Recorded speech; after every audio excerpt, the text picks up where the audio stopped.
خزانے کا نقشہ۔ انسان کہانیوں کو بہت پسند کرتے ہیں، خاص طور پر وہ کہانیاں جن میں کسی پوشیدہ خزانے کا ذکر ہو۔ ان کہانیوں میں کوئی مہم جو خطرات سے کھیلتا اور مشکلات جھیلتا ہوا اس خزانے تک جا پہنچتا ہے۔ اس مہم کے دوران اس کی رہنمائی کے لیے ہمیشہ ایک نقشے کا بھی ذکر ہوتا ہے، جس کی مدد سے وہ نامعلوم منزل تک جا پہنچتا ہے۔ اگر غور کیا جائے تو پوشیدہ خزانے کے حصول کی یہ کہانی انسانی فطرت کے ایک خاص پہلو کی عکاسی کرتی ہے۔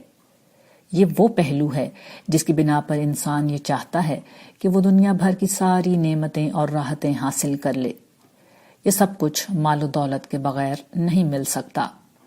خزانے کی کہانی میں یہی مال و دولت عالم شباب میں اس مہم جو کو مل جاتا ہے جو پڑھنے والے کے لیے ہیرو کی حیثیت رکھتا ہے۔ لیکن کہانیاں پسند کرنے والوں بلکہ در حقیقت اکثر انسانوں کو یہ بات معلوم نہیں کہ خزانے کی کہانی کوئی فلم، کوئی داستان نہیں، یہ ایک حقیقت ہے، زندگی کی ایک ایسی حقیقت جس میں مرکزی کردار خود ان کا اپنا ہے۔ روز ازل سے خدائے ذوالجلال نے زندگی کی سچی کہانی میں انسان کو مرکزی رول کے لیے منتخب کر لیا تھا۔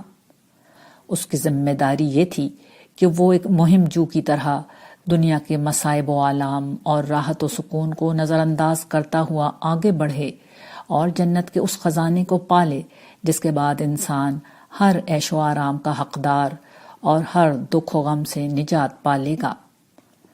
خدا نے انسانوں کی رہنمائی کے لیے جنت کے پوشیدہ خزانے تک پہنچنے کا ایک نقشہ بھی عطا کیا ہے۔ یہ نقشہ پیغمبروں کی رہنمائی کے ذریعے سے انسان کو ملتا رہا ہے، اور آخری دفعہ یہ نقشہ قرآن پاک کی شکل میں تحریری طور پر محفوظ کر کے انسانوں کو دے دیا گیا ہے۔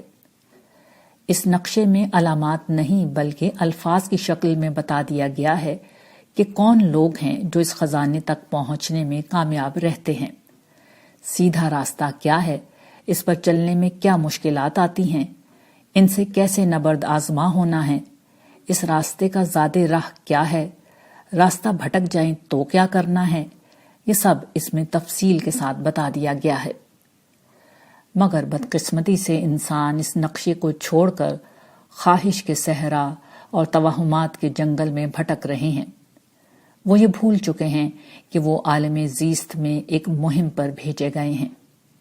اس مہم میں ان کا مقصد جبل زندگی کے اس پار ایک اور دنیا میں موجود فردوس کے خزانے تک پہنچنا ہے۔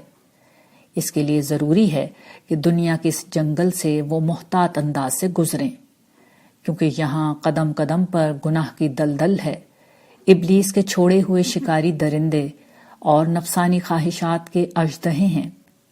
انہیں اس جنگل سے اپنا زاد راہ تو لینا ہے، مگر اسے اپنا مسکن و مقصد نہیں بنانا۔ جس نے ایسا کیا وہ ابد تک اس جنگل میں بھٹکتا رہے گا۔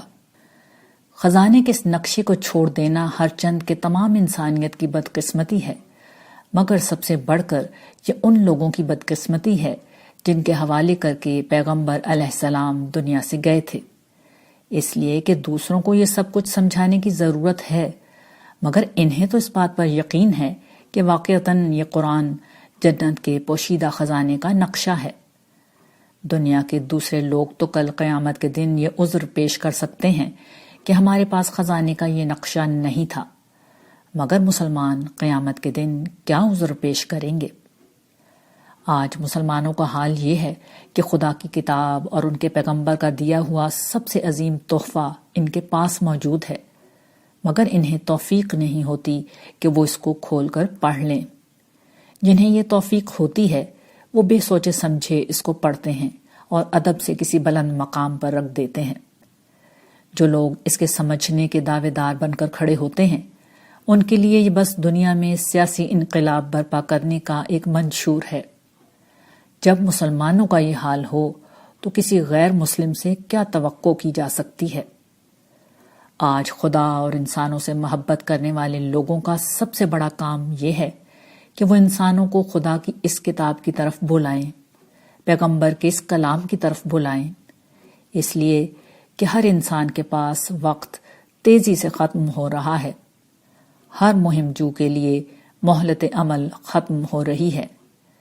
اس نے اس نقشے کی مدد سے فردوس کے خزانے کو نہ پایا تو اس کا انجام جہنم کی گہری کھائی ہوگی، وہ کھائی جہاں ہمیشہ ہمیشہ کے لیے رونا ہوگا اور ہمیشہ ہمیشہ کے لیے چلانا ہوگا۔